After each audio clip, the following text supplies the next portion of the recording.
24년 3월 30일 방송 한번 시작해 보겠습니다. 본 영상은 특정 종목이나 투자처를 권유 혹은 유도하는 내용이 아닙니다. 본 영상에서 언급되는 투자 대상은 예시의 하나일 뿐 투자 권유가 아닙니다. 본 자료에서 사용되는 글과 말은 정확성과 완전성을 보장하는 것은 아닙니다. 따라서 모든 투자는 본인 책임하에 결정하셔야 됩니다. 오늘 첫 번째 주제는 혼소발전입니다. 혼소발전. 섞어서 발전을 한다는 거죠. 그 이야기를 하기 전에 발전 이야기를 한번 전반적으로 다시 한번 해봐요. 발전소 얘기를. 우리가 발전소를 여러 번 했었어요, 사실. 그러니까 오늘 다시 한번 해보자고요. 자, 발전소가 화력 발전 있고요. 수력 발전 있고요. 종류별로 보면 원자력 있고요. 그 다음에 뭐 있을까요? 신재생. 네, 신재생 에너지 있고요. 화력은 연료로 보면 석탄, LNG, 또 뭐 있었죠? 목재, 우드펠릿이라고 하는 목재. 수력 발전이야 다 아시는 거고, 물을 이용해서 하는 거고, 원자력이야 우라늄을 사용해서 하는 거. 계속 제가 강의를 했었죠. 그리고 신재생은 풍력, 태양광, 수소 많이 있죠. 혼소 발전을 한다는 것은 섞어야 되잖아요. 원자력에 뭘 섞을 수도 없고 수력에 뭘 섞을 수도 없잖아요. 화력 발전에다 다 섞는 겁니다.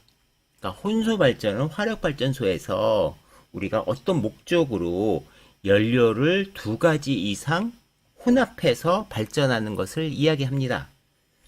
왜 혼합하지? 여러 이유가 있겠죠. 혼합하는 이유들은.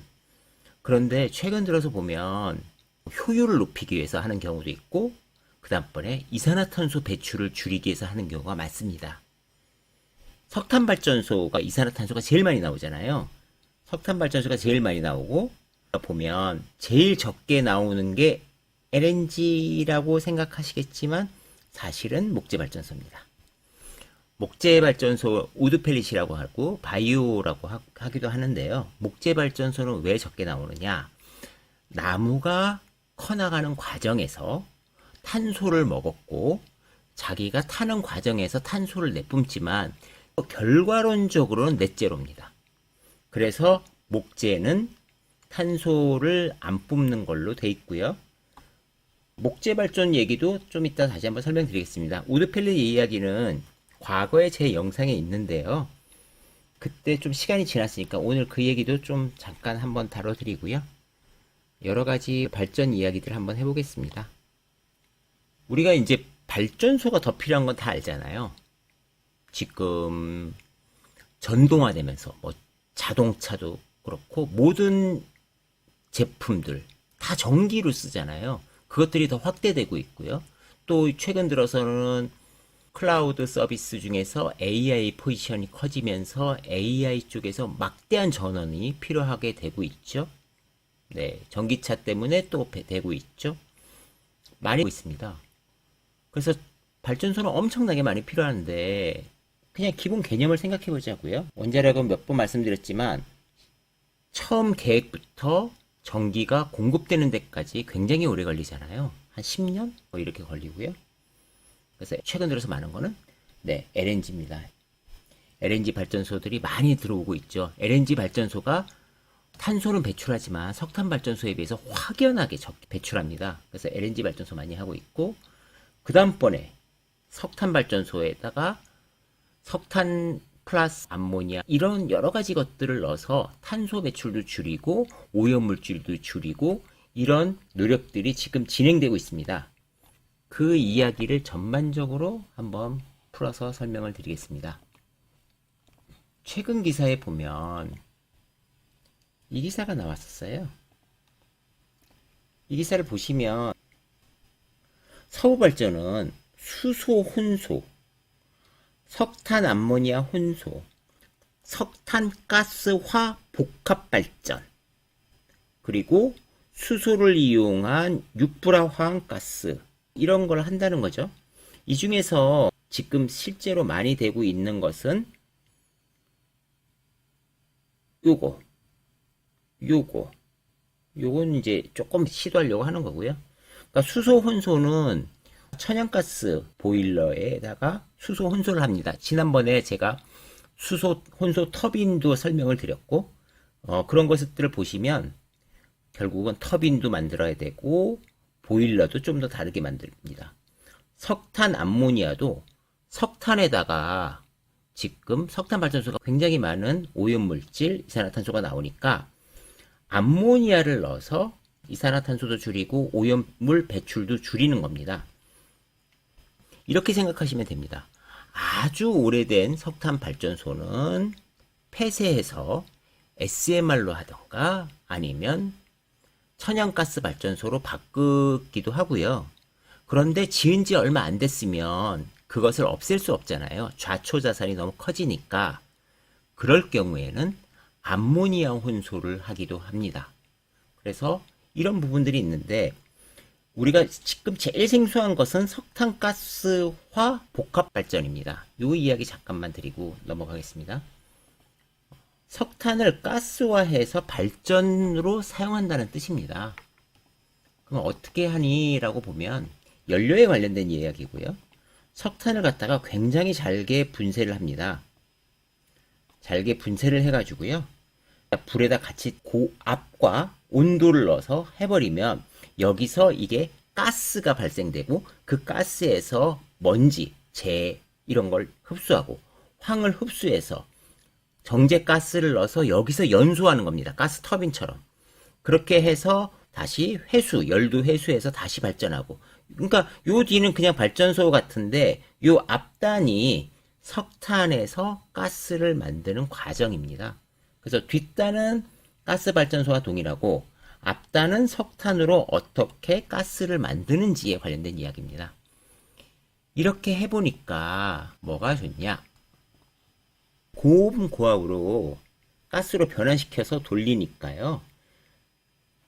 효율도 높지만 질소산화물, 황산화물, 미세먼지 등이 적어지더라는 거죠. 어느 정도나 적어져? 석탄 발전 대비 22%, 황산화물은 13%로 적다. 더군다나 석탄 발전소를 아시는 분들 아시겠지만 연료탄이 열량이 다 달라요. 그러니까 인도네시아에서 오는 거, 러시아에서 오는 거, 호주에서 오는 거 열량이 다 다르고 저열량탄을 쓰게 되면 많이 넣어야 돼요. 어차피 열량이 들어가서 물을 덮이는 기본 에너지는 들어가야 되니까. 그래서 저열량탄으로 잘 안 하죠. 싸긴 하지만 잘 안 합니다. 오염가스나 이산화탄소 배출이 많으니까요. 근데 이렇게 가스화해서 쓰면은 아주 효율적으로 되더라라는 얘기고요. 이런 것들을 지금 하고 있습니다. 그러니까 결국은 우리가 이산화탄소 효율을 높이기 위해서 이런 일들을 하고 있고요. 혼소 발전, 그러니까 암모니아 혼소 발전도 한번 좀 보시면 재밌는데 보시면 이제 암모니아를 일단 기화시켜 가지고요. 혼소를 하는 거죠. 그래서 혼소 10%로 운전해 보니까 배기가스 내 이산화탄소는 당연히 10% 감소하겠죠. 10% 감소하니까 많이 감소하는 거죠. 그리고 SNCR 반응을 유도해서 다른 질소화합물 등등도 줄인다. 그러면 SNCR이 뭐냐 하면 선택적 비촉매 화합물입니다. 그러니까 선택적 비촉매 환원법입니다. 그래서 이 방법을 쓰면은 질소산화물을 많이 줄일 수 있다. 그것만 있느냐? 아닙니다. 순환유동층 열병합은 좀 이따 설명을 드리고요. SNCR, 선택적 촉매 환원법으로 하는 방법도 있습니다. 그러니까 혼소 방법도 여러 개가 있고 혼소율을 올리기 위해서 배출가스를 또 덜 내보내기 위해서 다양한 연구들이 되고 있는 겁니다. 수소 혼소는요, 지금 최근 기사를 보시면 지구 온도를 올리지 않는 방법에서 수소 혼소를 한번 해보자. 그런데 이게 효과가 굉장히 좋은가 봐요. 그래서 기사 제목이 게임 체인저입니다. 그래서 지금 보면 2050년까지 탄소 중립 목표를 해야 되니까 지금 계획은 그렇거든요. 그러면 우리가 빨리 이산화탄소를 줄여줘야 되는데 그 중에서 수소가 에너지가 되게 높잖아요. 그래서 그거하고 LNG하고 같이 섞어서 하면 경제적인 효율도 좋고 이산화탄소도 안 나오고 해외에서도 이것을 많이 연구하고 있다. 그런 거죠. 이런 일들이 지금 엄청나게 많이 일어나고 있습니다. 수소 혼수는 여러 가지 일들이 있는데요.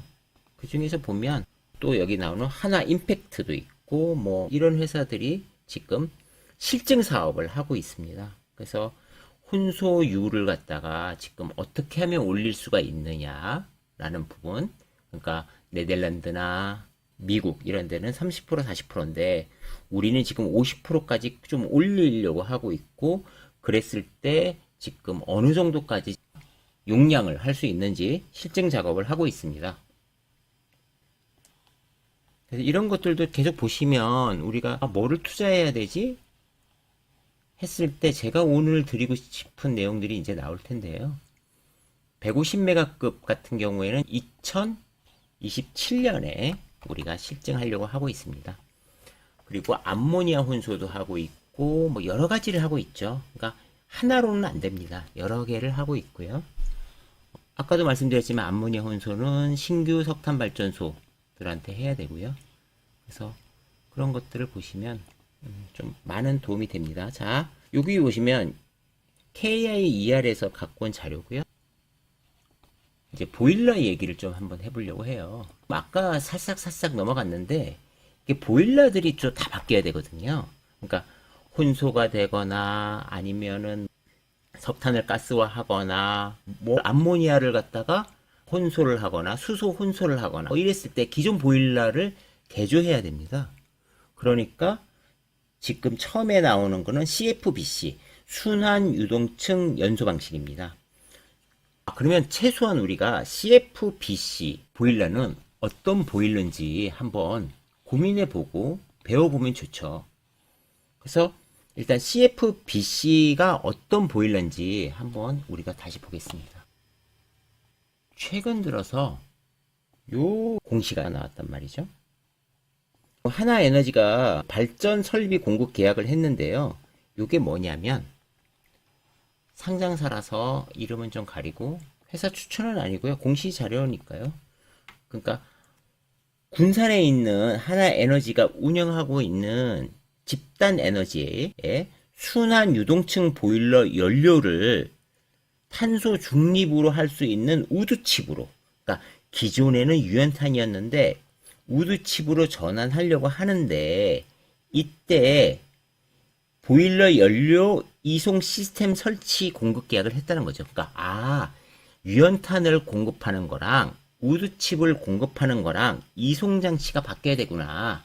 이게 지금 329억을 수주했단 말이에요. 그러니까 보일러도 바꾸고 기타 부대 설비들도 바꾸는구나 알 수 있죠. 참고적으로 하나에너지는 대단한 회사입니다. 군산하고 여수에 지금 에너지 사업을 하고 있는데요. 이건 한화의 지배구조인데요. 여기 벌써 10% 가까이 갖고 계시죠? 그런데 이 회사는 첫째 아드님이 50% 갖고 있고 나머지 지분은 둘째, 셋째 분들이 갖고 계십니다. 그러니까 알짜로 돈을 벌어서 한화 지배구조에도 막대한 도움이 되고 있는데요. 아까 그 유연탄을 목재로 바꾼 이유는 예전에 설명드렸는데 그렇게 바꾸면 뭐를 해준다? REC를 준다. 보조금을 주는 거죠, 결국은. 그래서 미이용 바이오매스는 2.0입니다. 그러니까 우리나라도 최근 들어서 산림에 많이 남고 있거든요. 그것들을 활용해서 발전소를 하면 유연탄보다 배출가스가 안 나오니까 보조금을 주는 겁니다. 이 기사를 보시면 도움이 되실 텐데요. 일단은 목재칩 펠릿 같은 걸로 하면 온실가스 배출이 없고 오히려 친환경적이다. 그리고 벌목 같은 걸 해서 하니까 그 산에 나무들이 너무 밀집돼 있으면 작고 약해지게 심어지잖아요. 그래서 좀 간벌 작업 같은 것도 해야 되고 산을 정상적으로 하는 비용들이 이런 연료 전환을 통해서 해결하고 있는 겁니다. 그래서 이것들이 나무를 떼서 산림이 황폐해진다는 아니다. 이런 내용들이 있고요. 그래서 CFBC 보일러를 어떻게 구성되길래 그렇게 여러 연료들을 넣을 수 있는지 한번 보겠습니다. CFBC 보일러는요, 용량이 어마어마하게 크진 않아요. 순환 유동층을 만드는 거예요. 그래서 연소 효율을 최대화하고 낮은 연소 온도를 가져서 질소산화물 발생이 적고, 온도가 낮고, 그리고 연료 효율을 높일 수 있고, 그리고 탈황 등을 할 수 있구나. 그리고 저급탄 폐기물 에너지 바이오매스 연소가 가능하다. 이게 핵심입니다. 유연탄 중에서도 저급탄, 폐기물 여러 가지를 뗄 수 있는 보일러가 바로 CFBC 보일러입니다. 어떻게 동작되는지 제가 잠깐만 보여드리면요. 이렇게 동작됩니다. 우리가 일단은 연료, 우드 펠렛 다 그렇지만 얇게 쪼갭니다. 2mm 이하로 만들어가지고, 유연탄도 마찬가지고요. 만들어가지고 먼저 오일에다가 불을 붙여놓은 여기에다가 이 밑에서 뿜어댑니다. 그러면 공기로 에어로 밑에 쏘니까 연료가 위로 올라가서 여기서 불이 붙는 거죠. 그러니까 밑에서 태우는 게 아니라 위로 보내는 겁니다. 위로 보내면 예를 들어서 석탄 같은 경우에는 무거움이니까 슬러리가 밑으로 떨어져 버리고, 그리고 위로 올라간 것 중에서는 공기 중에 있는 그 먼지 그런 것들을 다 걸러주고 내보내고, 여기에서 지금 보면 데펴진 스팀, 그러니까 온도를 올린 애들로 터빈을 돌리고, 그 다음번에 다시 열 교환기를 거쳐서 다시 이렇게 용수가 데펴져서 증기로 바뀌어서 터빈을 돌리고 다시 돌아오고, 요겁니다. 그래서 순환 유동층이라고 하는 것들은 불이 위에 떼고 있으면 밑에서 연료를 갖다가 위로 뿜어주는 요 에어가 있는 게 특징입니다. 그래서 보일러는 이렇게 생겼고, 그렇다 보니까 엄청나게 대형 보일러는 안 하고 있습니다. 하지만 아까도 보셨지만 다양한 연료를 쓸 수 있는 그런 보일러입니다. 그래서 보면 우리나라에서 이걸 많이 쓰고 있는데요.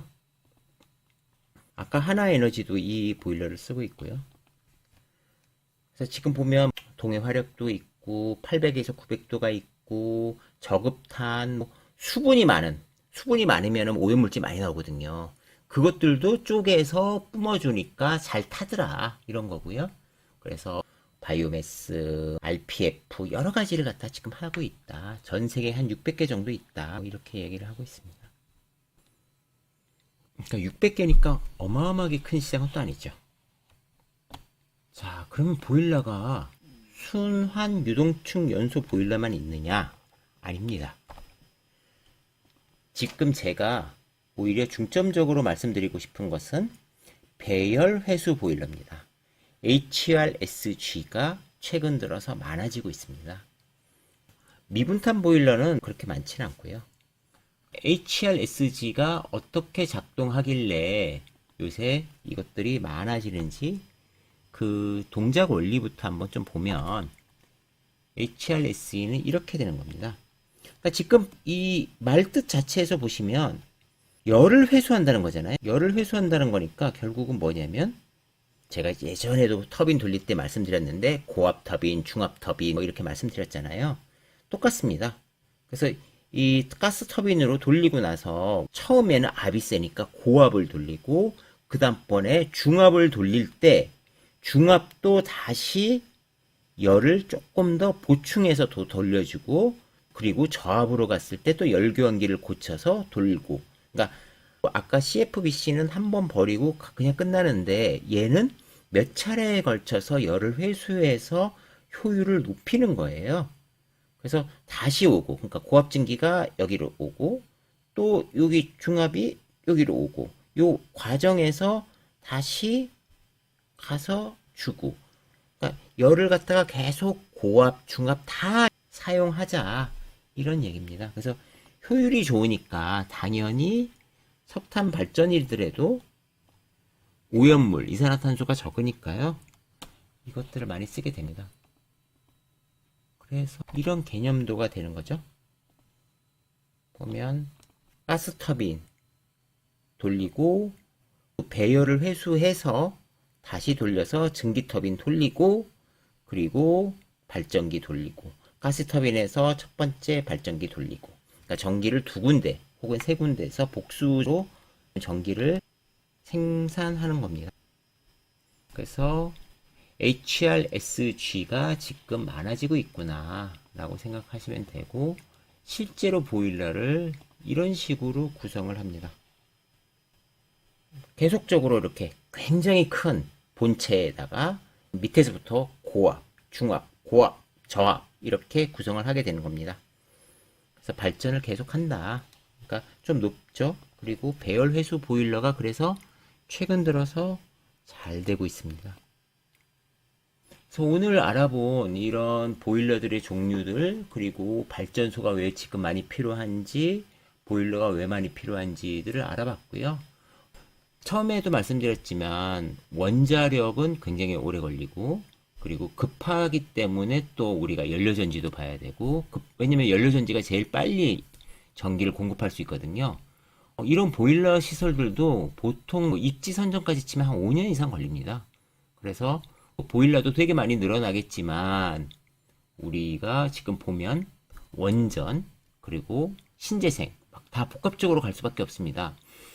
보일러 시장은 어쩌면 이게 우리 과거에도 보면 세계에서 몇 개 업체가 안 남은 거죠. 왜 그러냐면 우리가 화력발전소가 없어질 줄 알았잖아요. 그러니까 신규 투자를 많이 안 했던 분야입니다. 그래서 살아남은 회사들은 지금 기회가 오는 거죠. 첫 번째 강의는 여기서 마치겠습니다.